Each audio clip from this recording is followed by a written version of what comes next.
Okey, kita teruskan asid base dan garam iaitu bahagian akhir 6.11 analisis kualitatif.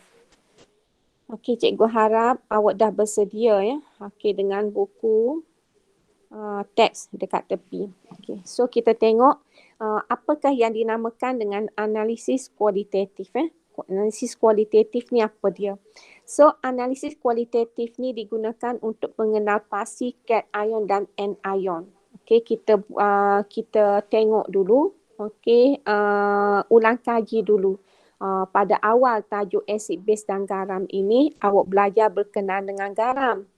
Okey, garam ni apa? Garam ni adalah sebatian ion. Okey. Bila dia sebut sebatian ion, maka ia terdiri daripada cation dengan anion. Okey.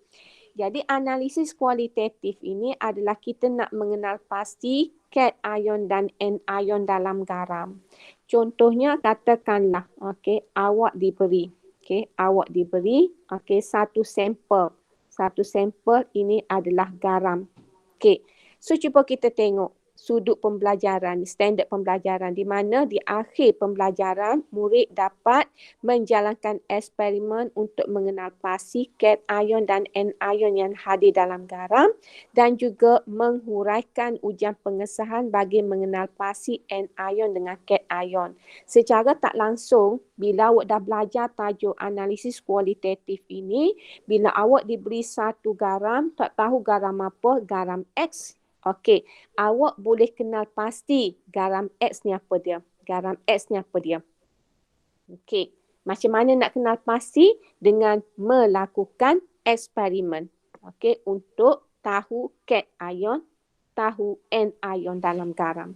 Jadi secara tak langsung, bila kita tahu dalam garam tu cation apa yang ada, dalam garam itu anion apa yang ada, maka kita tahulah garam X tu garam apa. Okey, ni untuk tajuk 6.11. Ni yang dikatakan analisis kualitatif. Okey. So daripada sini, yang pertama sekali, analisis kualitatif ini adalah satu teknik untuk mengenal pasti cation dan anion yang hadir dalam sesuatu garam dengan menganalisis sifat fizik dan sifat kimia garam itu. Jadi urutan dia bila awak diberi satu garam, kita tak tahu garam apa. Jadi langkah yang pertama, kita kena perhati terhadap suatu sifat sebut. Contohnya, kita tengok warna dia. Okey, sifat fizik lah tu. Warna dia warna apa? Sebab kalau kita tahu, katakanlah kalau warna biru, okey, boleh jadi dia ada ion CO2+. Tadi kita tengok warna dia. Kalau warna putih, kita boleh tahulah. Okey, dia bukan unsur peralihan. Contohnya. Okey, jadi kita boleh panah dia. Tengok. Okey, sebab 6.10 hari tu awak dah belajarkan berkenaan dengan kalau ia itu adalah garam karbonat. Okey, kalau kita panah dia, dia akan menghasilkan gas karbon dioksida. Okey, kalau ia adalah garam nitrat, okey, bila panah dia akan menghasilkan gas nitrogen dioksida. Okey, jadi kita boleh uji gas karbon dioksida ini. Macam mana nak uji? Kita alih ke dalam air kapur. Jadi bila nampak air kapur tu keruh, bahawa kita tahulah ada gas karbon dioksida. Maka daripada situ kita tahu adalah garam karbonat. Kalau kita panah garam nitrat, kita akan nampak gas nitrogen dioksida ni warna dia adalah perang. Kita akan nampak gas perang terbentuk. Okey, kita akan nampak gas perang terbentuk. Okey, gas perang terbentuk. Jadi bila gas perang terbentuk, bila kita panas sesuatu garam dapat gas perang terbentuk, maka kita boleh tahu bahawasanya garam itu adalah garam nitrat. Okey, ni yang dikatakan step yang kedua iaitu tindakan haba ke atas garam untuk kita boleh kenal anion. Yang kedua, kita pun buatlah ujian anion dengan cation. Okey, barulah kita boleh mengesahkan. Okey, buat ujian pengesahan untuk mengesahkan cation tersebut. Cation apa? Sebab kalau dalam kimia ini, bila kita belajar contohnya lah. Okey, contoh kan? Okey, contoh. Katakanlah, okey, teori kata macam mana? Katakanlah kita ada satu larutan. Okey, larutan ni katakanlah kita ada larutan X. Kita pun bubuhlah kat sini, kita bubuh zinc. Okey, bubuh zinc kan? Okey, so kita nampak gelembung gas terbebas. Ataupun katakanlah sini cikgu letak HCl. Okey, zinc, HCl. Okey, so bila kita letak zinc dalam asid, kita akan nampak gelembung gas. Okey, jadi awak pun kata kat situ, okey, gas ini adalah gas hidrogen. Tak boleh.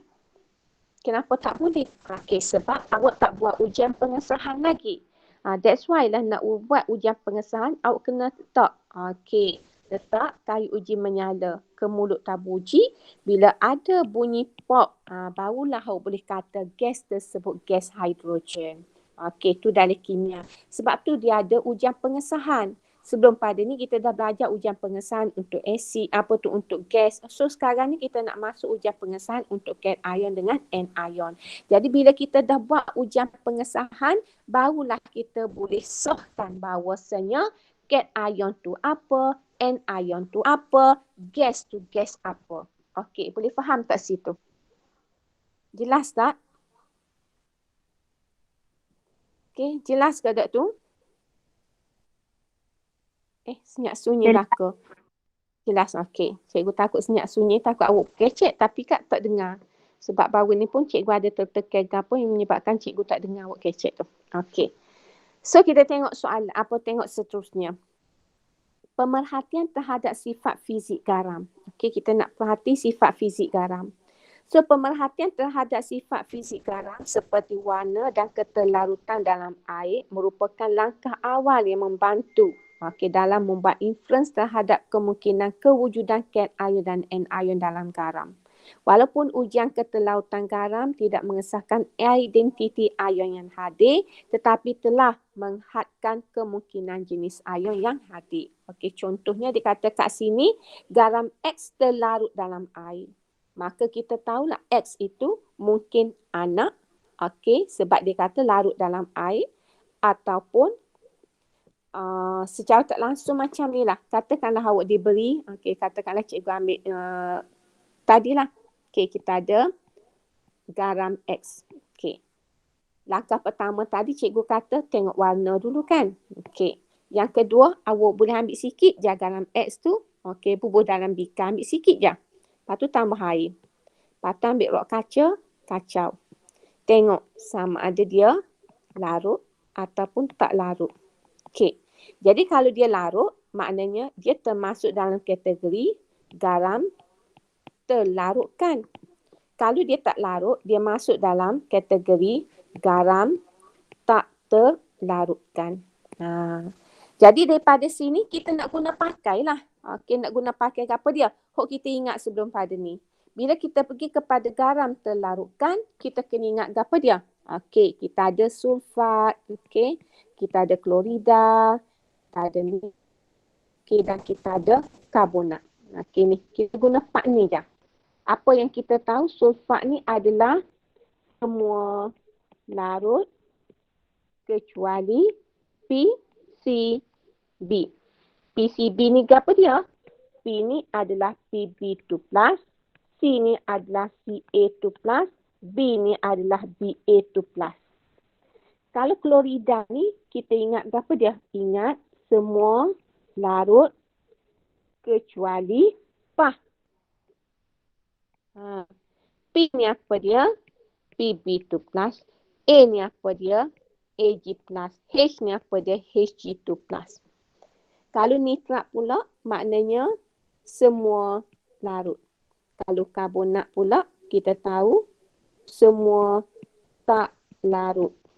Kecuali anak. Anak A ni apa dia? NH4+. Na ni apa dia? Na+. K ni apa dia? K+. Situ. Jadi kita nak kena pakai. Kita ingat dalam tajuk sebelum. Di sini untuk kenal pasti garam tersebut. Jadi kalau kita kata garam ni garam larut, maka dia bukan PB sulfat, dia bukan kalsium sulfat, dia bukan barium sulfat. Dia bukan PB klorida, dia bukan AG klorida, dia bukan mercury klorida. Dia bukan garam karbonat. Kalau garam karbonat ni pun dia adalah anak karbonat. Okey, kalau dia tak larut, kaca dalam air dia tak larut, maka kita tahu kemungkinan ia adalah PB sulfat, kemungkinan ia adalah kalsium sulfat, kemungkinan ia adalah barium sulfat, kemungkinan ia adalah PB klorida, kemungkinan ia adalah argentum klorida, kemungkinan ia adalah mercury klorida. Kemungkinan dia adalah garam karbonat tetapi bukan anak. Tu kemungkinan yang ada. Jadi skop kita tu lebih kecil lah berbanding dengan kita tak tahu apa dia. Okey, sekarang bila kita buat satu test tentang ketelarutan, kita dah ada dah apa dia yang kemungkinan garam ini. Okey. So, warna garam juga salah satu sifat fizik macam cikgu kata tadilah boleh membantu kita membuat inference tentang kat ion yang hadir dalam garam itu. So, bagaimana cara dia? So, kita tengok kat sini. Okay. So, kita nak kaji warna garam dan ketelarutan di dalam air. So, kita boleh tengoklah aktiviti ni. Kita ambil semua bahan kimia ni. Maka kita pun, okay, kita buat apa dia ni? Kita parti saja warna dia. Okay, warna garam tersebut. Lepas tu ambil sikit dalam tabur uji, isi dengan air suling. Lepas tu kita kacau, kita pun tengok warna dia jadi warna gapo. Okey. Boleh eksperimen ni simple saja. Okey, simple saja. So kita boleh buat jadual keputusan lah. Okey, jadual keputusan. Okey, awak boleh buat jadual ni sekarang tak? Kita buat sama-sama. Buat jadual ni sekarang. So kalau cikgu ni, okey, buat jadual ni sekarang sebab report ni nanti nak kena buat ni aktiviti 2.27. Buat jadual ni sekarang, lepas tu nanti kita bincang.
Okey, dah ke?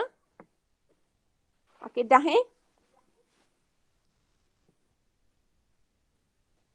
So, kalau dah, kita boleh tengok kat sini ni.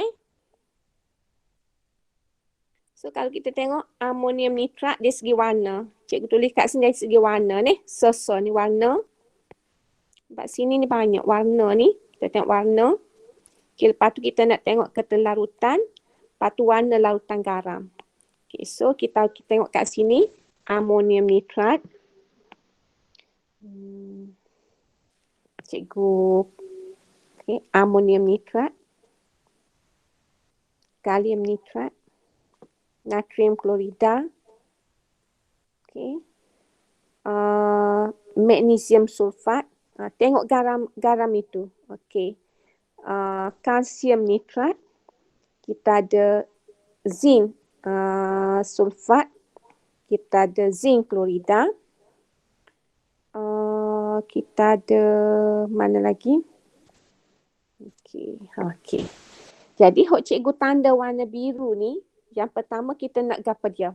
Kita nak warna pepejar garam. So warnanya adalah putih. Pepejar putih. Okey. Kemudian dikata ketelarutan dalam air. Kita ingatlah, nitrat mesti dah larut. Ni larut. Klorida dia bukan pah, larut. Okey, kemudian kalsium nitrat larut. Magnesium sulfat dia bukan PCB, dia larut. Okey, zinc sulfat, okey, dia bukan PCB, larut. Zinc klorida dia bukan pah, larut. Maknanya ketelarutan dia larut dalam air. Bila larut dalam air, okey, kemudian dia bagi lagi kat sini warna larutan. Bila dia larut, mesti ada warna larutan. So, dia akan membentuk larutan tidak berwarna. Okey. Jadi di sini, apa jadi gini ni? Okey. Jadi di sini, bila awak nak tulis ni, nak tulis dekat keputusan ni, buat garis panjang gitu. Jadi tulis semua larutan yang ada kat sini ni. Masuk dalam tu. Okey, boleh. Boleh follow tak cikgu tu? Okey, kemudian kita tengok yang kedua pula. Okey.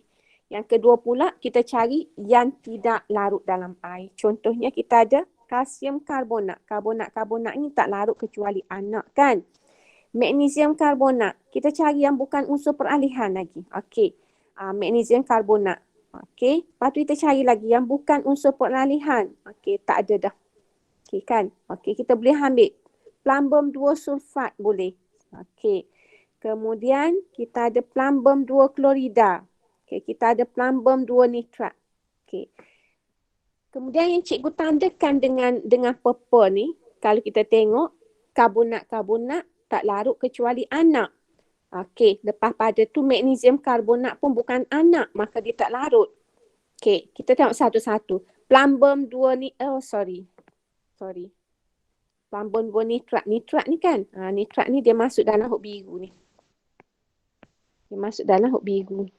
Okey, masuk dalam hok biru. Okey, pepejar putih dia larut. Okey. Kemudian, kita tengok yang purple ni kan. Yang purple. Okey. Karbonat semua tak larut kecuali anak. So, kalsium karbonat tak larut. Magnesium karbonat tak larut juga sebab dia bukan anak. Okey. Kemudian kita ada, plumbum 2 klorida. Okey. Dia adalah tak larut juga sebab klorida yang tak larut adalah pah. P2PB tak larut. Sulfat pula yang tak larut adalah PCB. PCB juga tak larut. Okey. Jadi garam yang warna purple ini yang cikgu garis warna purple, dia adalah warna dia putih. Okey. So kita nampak dia pepejar putih. Nanti bila kita masuk makmal nanti kita boleh tengoklah. Larut ke tidak dia dalam air? Larut ke tidak dia dalam air?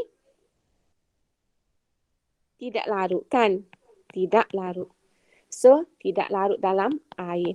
So, bila tidak larut dalam air, ada tak warna larutan garam tersebut? Ada tak warna larutan garam tersebut? Tak adalah kan? Sebab dia tak larut. Bila tak larut, dia tak ada larutan lah. Dia tak akan membentuk larutan. Maknanya tak akan ada larutan kalsium karbonat. Takkan ada. Okey. Kemudian kita pergi kepada unsur peralihan. Okey, contohnya kita ada ferrum 2 sulfat. Ferrum 2 sulfat ini kita tahu sulfat yang tak larut adalah PCB. Ferrum tu larut. Tapi ferrum 2 kita tahu dia warna hijau. Jadi kat sini ferrum 2 sulfat ia adalah pepejal hijau. Larut ke tidak dalam air? Larut. Okey, so larut dalam air. So bila dia larut dalam air dia mesti membentuk larutan. Okey, jadi dia akan membentuk larutan hijau. Tu ferrum 2 sulfat. Okey. Kemudian kalau kita nak pergi kepada ferrum 3 klorida pula. Okey, ferrum 3 klorida. Ferrum 3 klorida.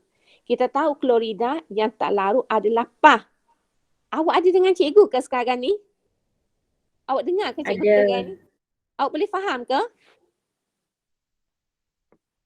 Awak boleh faham ke? Boleh. Boleh Okey, ni kita relate dengan kita belajar sebelum ni. Kita belajar sebelum kita nak guna pakai kat sini. Okey. Jadi kita tengok ferrum 3 klorida. Klorida ni yang tak larut adalah PAH. PB, argentum dengan mercury. Jadi Fe bukan PAH. Jadi dia larut. Jadi dia larut. Cumanya kalau kita tengok ferrum 3. Ferrum 3 ni warna dia perang. So kita tahu Fe3 klorida ni dia adalah pepejal perang. Okey. Kemudian dari segi larut, maka dia larut dalam air. Okey. Bila dia larut, dia akan menghasilkan larutan lah. Okey, larutan yang terhasil adalah larutan berwarna perang. Itu ferrum 3 klorida. Okey. Kemudian kita ada kuprum 2 pula. Okey, kita ada kuprum 2. Okey. Sekarang ni kita ada kuprum 2. Bukan warna dah. Okey, ni kita ada kuprum 2. Kuprum 2. Ni. Kuprum 2. Ni. Kuprum 2 klorida, kuprum 2 sulfat, kuprum 2 nitrat larut belaka. Tetapi oleh kerana dia ada ion kuprum 2, dia membentuk pepejal biru. Larut ke di dalam air? Dia larut dalam air. Bila larut dalam air, dia akan membentuk larutan. So, larutan yang terbentuk adalah larutan berwarna biru. Okey, larutan berwarna biru. Okey, kemudian kita tengok akhir sekali awak ada kuprum 2 karbonat. Kuprum 2 karbonat ini warnanya adalah hijau. So, kita akan nampak pepejal hijau. Okey. Larut ke di dalam air? Larut ke tidak kuprum 2 karbonat dalam air? Larut ke? Larut ke kuprum 2 karbonat dalam air ni? Senyap sunyi belakang ni cikgu je kecek ni. Larut. Karbonat. Tadi kan kita tahu dah kan?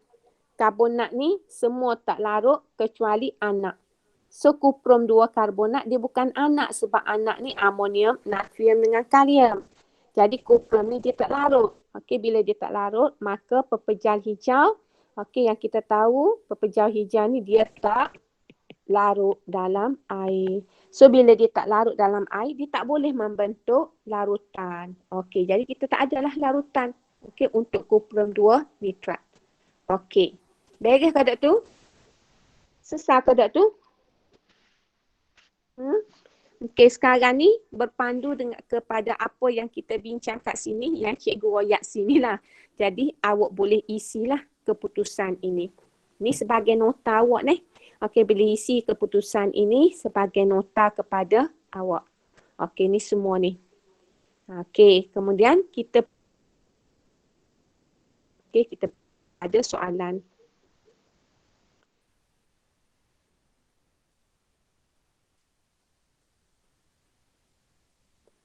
Okey, kita tengok soalan yang pertama. Dia kata nyatakan pepejal garam yang berwarna hijau. Okey, dia tanya awak yang mana berwarna hijau. Jadi kita boleh ambil lah tadi. Yang mana kita tengok? Yang berwarna hijau tadi. Okey, yang berwarna hijau tadi kita ada okey, pepejal kuprum 2 karbonat dengan ferrum 2 sulfat warna hijau. Jadi dia tanya kat sini, hok mana warna hijau? Okey, jadi kita boleh jawab warna hijaunya adalah ferrum 2 sulfat dengan ferrum 2 karbonat. Okey, kat sini. Warna hijau kat sini. Okey, sorry.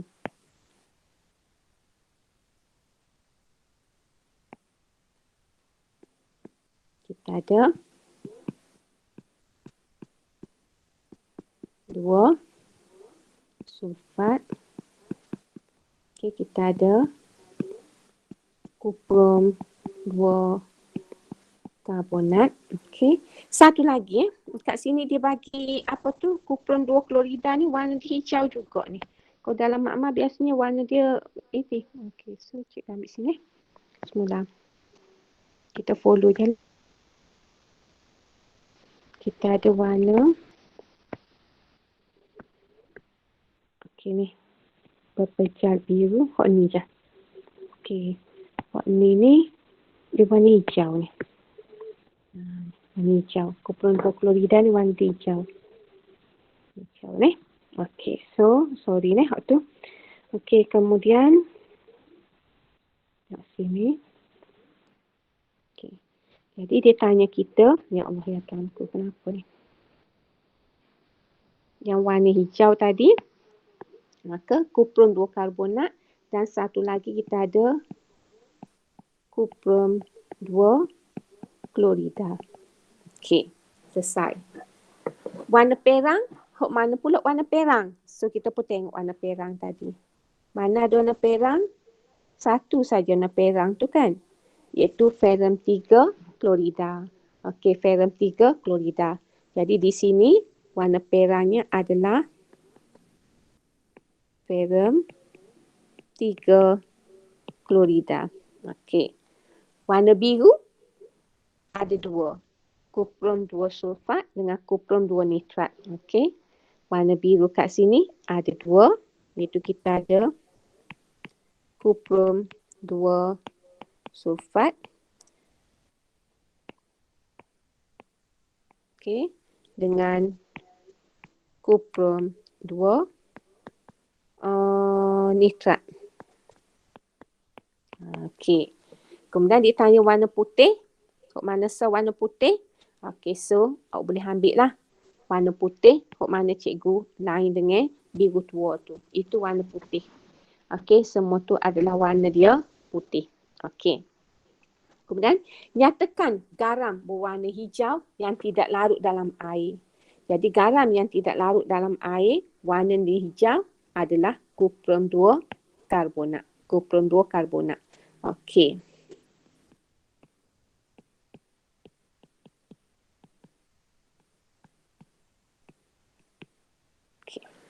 Kemudian garam berwarna hijau yang larut dalam air menghasilkan lautan biru. Ni. Bila larut dalam air menghasilkan larutan biru, ini adalah kuprum 2 klorida.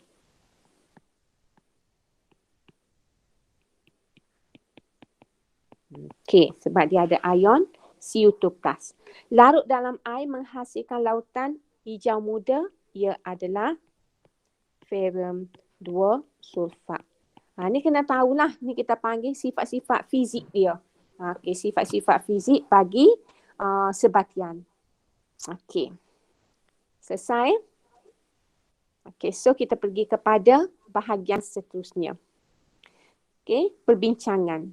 Adakah warna garam sesuai digunakan untuk mengesahkan identiti sesuatu cation yang hadir dalam garam?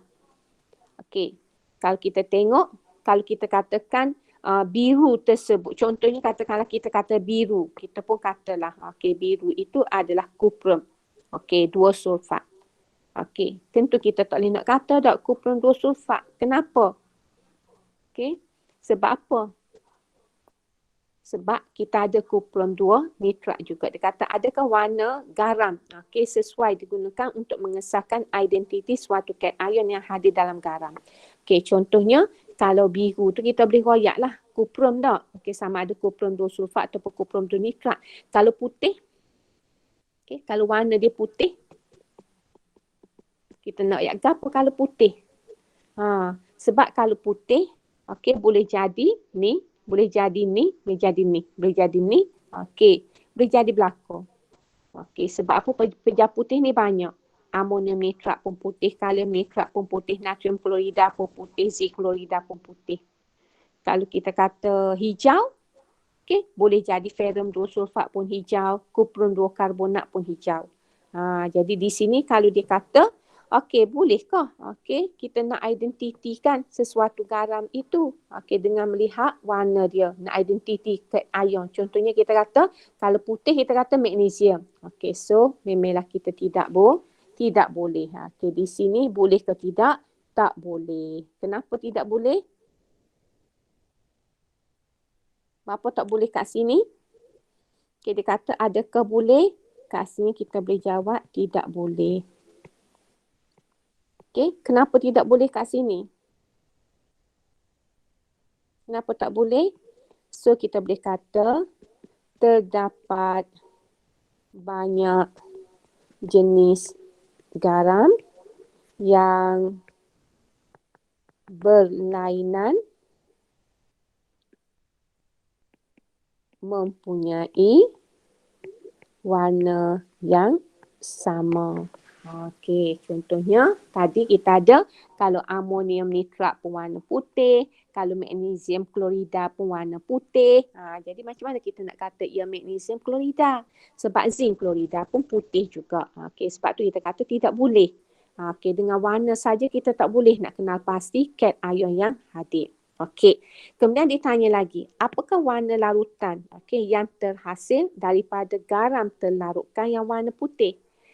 Biasanya garam terlarutkan warna putih ini bila kita larutkan dalam air, dia akan membentuk larutan tidak berwarna. Okey. Kemudian kelaskan garam terlarutkan dan garam tak terlarutkan, maka boleh kelaskanlah. Okey, buat 2 kolom, 1 garam terlarutkan dan 1 lagi garam tak terlarutkan. Okey. Lepas tu, awak boleh susunlah. Ni boleh buat sendiri. Okey, ni boleh buat sendiri. Okey.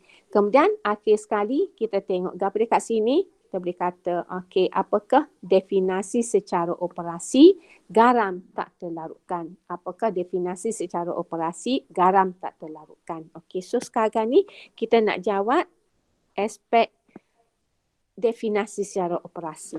Okey, dengan molek Definisi secara operasi ni dia kena ada 2 benda. Dalam penyataan awak kena ada 2 benda. Iaitu perkara yang pertama, awak kena tulis apa yang dilihat. Yang kedua, apa yang dibuat. Awak buat gapo, awak tengok gapo, awak tengok gapo, awak buat gapo. Jadi bila kita tengok kat sini, apakah definisi secara operasi bagi garam tak terlarutkan, makna kita boleh nampak gapo. Gapo kita boleh nampak garam tak terlarutkan ni. Siapa nak bagi nak buat definisi secara operasi. Apa yang kita nampak? Okey, kita buat gapo, kita nampak gapo. Bila kita letak garam tak terlarutkan, bubuh dalam air. Okey. Kalau kita kata garam dia tu garam tak terlarutkan, kita nampak apa?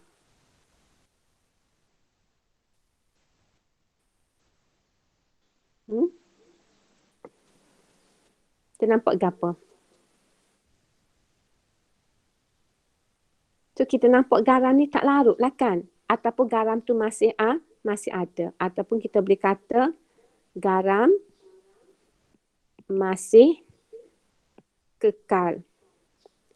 Okey, sebagai pepejal dalam air. Okey. Tu hok kita lihat. Kita buat gapo dia? Ya kita nampak garam tu kekal sebagai pepejal dalam cecair. So hok kita buat adalah apabila garam tersebut dimasukkan ke dalam. Okey, sekarang ni dalam apa kita pun tengoklah. Radas apa dia guna? Tabung uji. So, kita pun kena ambil tabung uji lah sini. Apabila garam tersebut dimasukkan ke dalam tabung uji yang berisi air suling.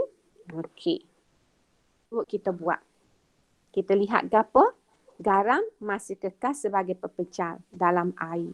Tu kita lihat. Apa yang kita buat apabila garam tersebut dimasukkan ke dalam tabung uji yang berisi air suling. Okey, jadi bila ada kedua-dua ayat, apa yang dilihat? Ini yang dilihat.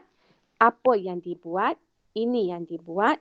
Okey, maka bila ada dua-dua ni, maka kita panggil statement awak tu, pernyataan awak itu adalah definisi secara operasi. Ada soalan nak tanya? Ada soalan nak tanya? Ada soalan nak tanya? Tak ada? Ada. Tak ada. Okey, so kita pergi kepada seterusnya kat sini. Semua garam terlarutkan berwarna putih. Okey, berwarna putih, terlarutkan berwarna putih menghasilkan larutan tidak berwarna. Larutan garam yang berwarna adalah disebabkan oleh kehadiran ion unsur peralihan. Kita tahu kan unsur peralihan ini salah satu daripada ciri istimewa unsur peralihan adalah mempunyai ataupun membentuk sebatian berwarna. Okey, jadi di sini kita kena ingat, kalau larutan itu warna biru, maka kemungkinan ion yang hadir adalah ion kuprum 2. Kalau larutan itu perang, kemungkinan ion yang hadir adalah ferrum 3. Kalau larutan itu adalah hijau, kemungkinan ion yang hadir adalah ferrum 2. Okey, itu antara warna beberapa garam dalam pepejal dan juga larutan aqueous. Okey, so kita tengok lensa kimia. Walaupun kecil, kita tak boleh nak abaikan dalam jadual dalam buku teks ini.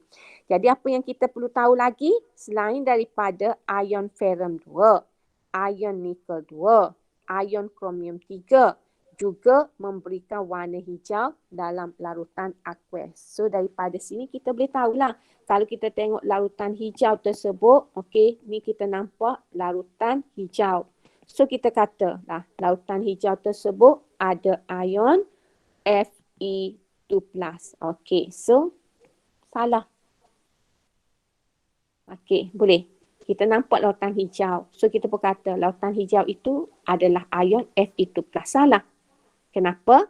Sebab kemungkinan dia ion Ni2+. Ataupun kemungkinan juga ion Cr3 positif. Jadi kita tak boleh nak kata lautan hijau tu adalah ion Fe2+. Okey. Kemungkinan saja ni. Okey, tetapi ada lagi kemungkinan nikel, kemungkinan kromium.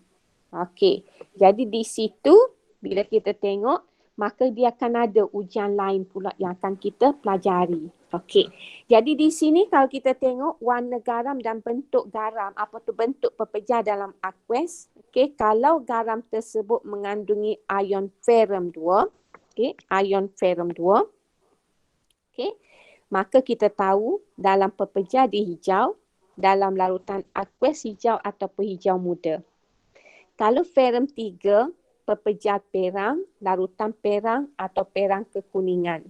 Kalau kuprum 2 sulfat, kuprum 2 nitrat, pepejal biru, larutan pun biru. Kalau kuprum 2 klorida, okey, pepejal hijau, larutan aqueous biru. Tapi kalau kuprum 2 karbonat, maka dalam pepejal dia hijau, larutan aqueous dia tak ada sebab dia tak larut. Dia tak larut dalam air, maka kita tak adalah larutan kuprum 2 karbonat. Okey, kuprum 2 karbonat. Okey. Jadi di sini dia kata Rajah menunjukkan contoh analisis kualitatif terhadap pepejal X yang berwarna hijau dan 3 kemungkinan hasil analisis kualitatif diperolehi. Kita ada pepejal berwarna hijau. Kita pun tambah air suling. kemungkinan dia tak larut. Kemungkinan dia larut membentuk larutan hijau. Kemungkinan dia larut membentuk larutan biru. Dia kalau kita ada pepejal hijau, so kita campur sedikit dengan air. Kalau dia tak larut, kemungkinan dia adalah kuprum 2 karbonat. Kalau dia larut menghasilkan larutan hijau, kemungkinan ia adalah ion ferrum 2. Dan kalau menghasilkan larutan biru, maka ia kemungkinan kuprum 2 klorida. Okey, boleh Okey, ni contohlah. Contoh analisis kualitatif. Maknanya bila kita nak kenal pasti sesuatu garam tersebut melalui kaedah, kita panggil kaedah fizikal. Kaedah fizikal ni kita tengok ketelarutan dia, kita tengok larutan dia. Ni semua ni kita panggil analisis kualitatif. Okey, berdasarkan ketelarutan dan warna. Jadi ketelarutan dengan warna ni adalah kaedah fizikal. Okey. Ada soalan nak tanya? Tak ada. So kita pergi kepada bahagian seterusnya, iaitu tindakan haba ke atas garam dan ujian gas. Tindakan haba ke atas garam. Okey. Cikgu pun tak ingat, rupanya awak tak belajar lagi tindakan apa tu haba ke atas garam. Lama benar dah kita tinggal. Okey. Cuti sekolah. Okey, lepas pada tu periksa pula. Okay.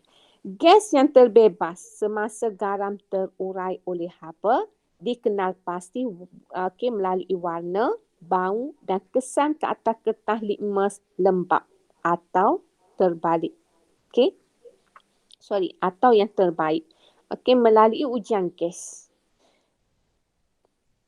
Berdasarkan warna, baki pemanasan dan gas yang dikenal pasti, kita boleh membuat inference ke atas ion yang hadir dalam garam tersebut.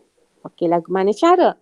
Kita pun tengok jadual. Okey, cuba tengok jadual ni. Kata dekat sini, rajah 0.50 dan 0.51 menunjukkan contoh analisis kualitatif berdasarkan tindakan haba ke atas garam X dan garam Y serta ujian gas yang sepadan. Namun, analisis kualitatif dijalankan masih tidak dapat mengesahkan cation yang hadir dalam garam tersebut. Contoh apa dia kata kat sini analisis kualitatif tindakan haba ke atas garam X. Okey, garam X ni warna putih. Tambah air tak larut. Okey, jadi bila tak larut, kita tahulah dia adalah garam tak terlarutkan. Kita pun panah dia. Panah dia. Jadi bila panah, okey, kita dapati baki berwarna putih semasa panas. Lepas panas pun sejuk pun warna putih juga. Campur dengan gas tidak berwarna. Gas tidak berwarna tu kita alih ke dalam air kapur. Kita dapati air kapur keruh. Bila air kapur keruh, kita tahulah gas yang hadir adalah gas karbon dioksida sebab air kapur keruh. Jadi garam X ini gas karbon dioksida, dia mungkin karbonat. Jadi kita tahulah, kalau kita tahu X ni kan, dia mesti ada cation dia mesti ada anion dia. Sebab apa? Sebab dia garam. Jadi bila kita tengok, keluar bebaskan gas, alih dalam air kapur keruh, maka kita tahu okey, garam tersebut anionnya adalah karbonat. So sekarang kita nak pilih cation. Bila kita pilih cation, kita kata kat sini baki berwarna putih semasa panas dan selepas dipanaskan pun warna putih juga. Jadi kalau tak ada warna putih kat situ, dia bukan ni, bukan ni, bukan ni, bukan ni, bukan ni. So kalau bukan zinc, kalau bukan ferrum 2, kalau bukan ferrum 3, kalau bukan PB, kalau bukan kuprum, apa dia? Banyak. Banyak lagi kan?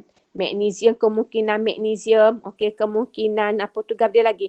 Kemungkinan aluminium, kemungkinan kalsium. Okey, sebab itu dia kata tidak dapat mengesahkan cation yang hadir di dalam garam. Okey. Jadi di sini kita tengok, okey, garam X ialah garam karbonat. Okey, kemungkinan ion dia kalsium, magnesium, aluminium dan bukannya kalium, natrium kerana kalium karbonat dan natrium karbonat tidak terurai oleh haba. Ini maknanya kalau awak ambil K2CO3 dengan Na2CO3, kalau awak panah dia, panah dia, maka dia kata kat sini tidak terurai oleh haba, maka tak ada tindak balas. Tak ada gapo-gapo lah terhasil. Itu maknanya tidak terurai oleh haba. Jadi di sini oleh kerana ada gas terbebas, maka kita tahu dia terurai oleh haba. Maknanya dia bukan hak ni, dia bukan hak ni. Dia bukan kalium, okey, dia bukan kalium, dia bukan natrium. Jadi kalau bukan kalium, bukan natrium, dia kemungkinan kalsium, kemungkinan magnesium, kemungkinan aluminium. Jadi hak mana tak tahu. Tak tahu. Jadi hanya kita panah gini, kita tak boleh nak tahu cation ion dia apa dia. Okey. Cuma kita tahu apa dia anion. Okey. Jadi di situ kalau kita tengok kat sini, okay, kita ada garam Y bukan jenis Fe2+, Fe3+, Cu2+. Jadi bila bukan ni, warna dia putih lah. Okey, sebab ni kita tahu hijau perang. Okey, ni biru ataupun hijau. Tambah air, larutan tidak berwarna. Okey, bila larutan tidak berwarna, maka garam Y adalah garam terlarutkan sebab dia tidak berwarna. Okey. Jadi kita panah dengan kuat, dapat gas perang. Dapat gas tidak berwarna. Lepas tu uji gas tidak berwarna dengan kayu uji menyala, didapati kayu uji berbara, kayu uji berbara menyala. Bila menyala, maka kita tahu bahawasanya gas itu adalah gas oksigen. Kayu uji menyala ni ujian untuk gas oksigen. Lepas tu gas perang ini adalah gas nitrogen dioksida, NO2.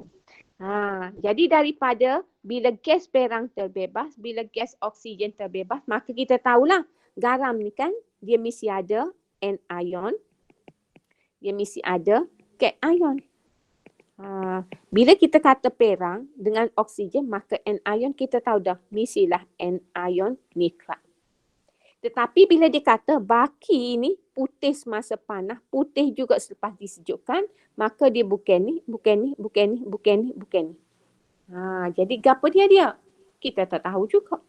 Kita tak tahu juga. Cuma kita tahu kalau ada gas perang ni, dia kata bukan ion K, bukan ion Na kerana kalium nitrat dengan natrium nitrat tidak menghasilkan gas perang.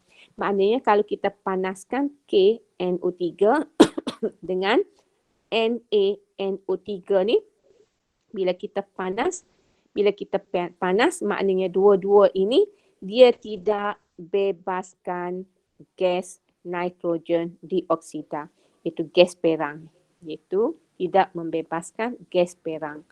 Jadi oleh kerana dia bebaskan gas perang, dia bukan natrium nitrat, dia bukan kalium nitrat, tapi dia apa dia? Kemungkinan kalsium, kemungkinan magnesium, kemungkinan aluminium. So sekarang ni boleh ke kita tahu? Tak boleh nak kata juga garam Y itu apa dia? Sebab anion kita tahu dah nitrat, tetapi cation boleh jadi Ca, boleh jadi Mg, boleh jadi Al. Maka kita tak boleh juga untuk mengenal pasti cation. Yang kita boleh kat sini adalah anion sahaja. Okey. Boleh follow tak cikgu ni? Cikgu rasa cikgu tak segi dah. Takut awak pening dah. Okey, cikgu rasa cikgu nak berhenti setakat ni je. Ada soalan dah nak tanya? Ada soalan tak nak tanya cikgu? Boleh follow tak cikgu? Boleh follow tak cikgu ni? Boleh. Okay.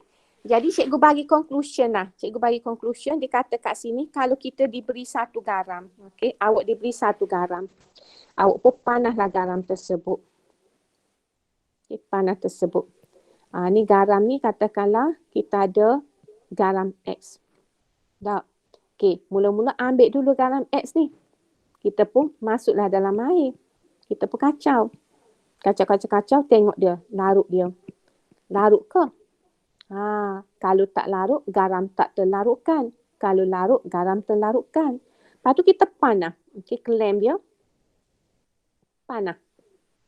Ada tak kita nampak bila kita panah tu, kita nampak gas perang terhasil? Ada gas perang tak? Kalau ada gas perang, kita tahu dah. Okay, menunjukkan bahawasanya anion dia adalah nitrat. Gitu dia nak yak kawak. Anion dia nitrat, garam ni.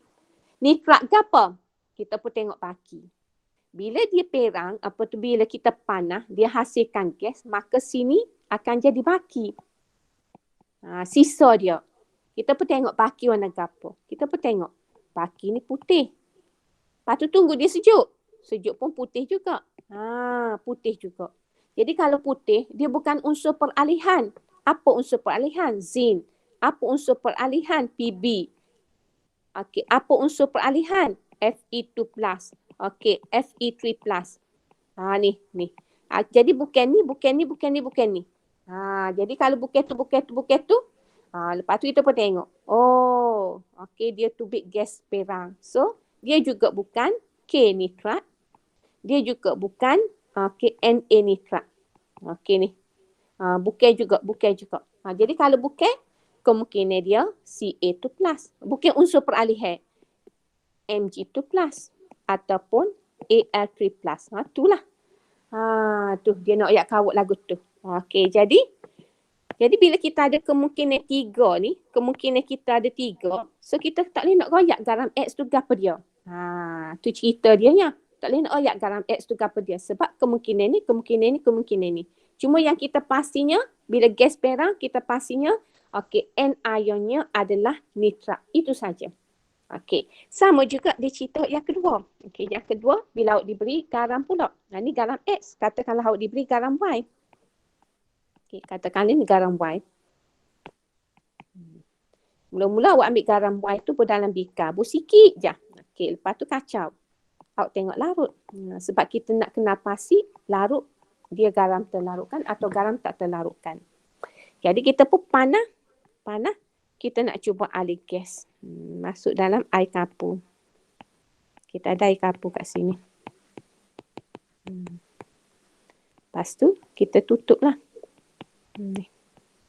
Klem dia. Okey. Tepan lah. Kita pun tengok. Air kapur jadi gana? Contoh. Air kapur tu keruh. Keruh. Bila kita dapat air kapur terkeruh, kita tahu dah. Garam Y ni, dia punya N ion dia adalah karbonat. Sebab kita nampak air kapur keruh. Air kapur keruh ni menunjukkan ada gas karbon dioksida terbebas. Bila gas karbon dioksida terbebas, dia adalah daripada karbonat. Okey. Lepas tu bila kita panah air kapur jadi keruh, kita pun tengok sisa kat sini. Kita tengok baki sini. Warna gapo baki? Kalau baki tu putih, okey. Lepas tu bila kita sejuk, putih juga. Maknanya kat sini dia bukan ni. Sebab ni unsur peralihan. Unsur peralihan dia mesti ada warna. Dia bukan unsur peralihan. Jadi bila bukan unsur peralihan, dia kemungkinan Ca, kemungkinan Mg, kemungkinan Al. Sebab apa? Sebab kalium karbonat tak terurai oleh haba. Natrium karbonat tidak terurai oleh haba. Tu cerita dia yang dia nak cerita kawuk panjang lebar tu lagu tu lah. Ni kita panggil ujian analisis kualitatif untuk kita nak kenal pasti garam melalui tindakan haba. Okey. Jadi di sini dia nak cerita kat awak tindakan haba ini kita boleh kenal pasti N ion dia. Bila yang pertama ada gas terbebas yang mengeruhkan air kapur. Yang kedua, ada gas terbebas warnanya adalah perang. Tetapi kalau tak ada gapo-gapo, kita panah tak ada gapo-gapo, maknanya dia bukan nitrat, maknanya dia bukan karbonat dari segi N ion. Tetapi cation ion kita tak boleh nak kenal pasti dia melalui tindakan ini. Okey, so itu saja rumusan cikgu untuk apa yang kita belajar hari ini. Analisis kualitatif ini dia nak mendedahkan awak lah. Kalau kita dalam bidang penyiasatan, kita panggil apa dia? Kita panggil forensik. Orang forensik tu kalau diberi satu spesimen kat dia, dia nak tahu spesimen tu daripada gapo. Jadi dia buat ujian lah. Ujian tu, ujian ni. Okey, dia ujian lagu tu. Cara dia. Macam awak pula, kalau diberi logam ni, garam ni, garam ni, diberi garam, dia tak royak garam ke apa? Dia royak ke awak, garam ni adalah garam X. So dia tanya awak, so awak buat eksperimen. Garam X tu apa dia? Tu. Jadi kalau nak tahu garam X tu apa dia, kita kena tahulah macam mana nak buat ujian ke atas garam tersebut. Okey, itulah apa yang kita belajar hari ini. Sebab itulah bila awak dah dapat kuasai tajuk ini, maka kat sini kita boleh buat eksperimen untuk mengenal pasti cation dan anion yang hadir dalam sesuatu garam, dan secara tak langsung kita boleh kenal pasti garam yang diberi kat kita tu garam apa. So, tak ada soalan nak tanya cikgu? Ada tak soalan nak tanya cikgu? Tak ada. Tak ada cikgu. Boleh faham ke tu? Boleh faham Boleh. Boleh. So, kalau boleh faham sebagai homework awak, analis aktiviti 0.27 tu seperti yang kita bincang, awak jawablah. Okey, awak siapkan aktiviti 0.7 daripada tujuan sampai ke kita bincang sampai ke perbincangan soalan nombor 4 itu sebagai homework. So, dah tak ada apa-apa soalan lagi nak tanya kat cikgu. Kita berhenti setakat ini. Kita jumpa lagi esok insya-Allah. InsyaAllah pukul 11.35. Okay, Assalamualaikum semua. Terima kasih cikgu. Terima kasih cikgu. Terima kasih cikgu. Terima kasih cikgu.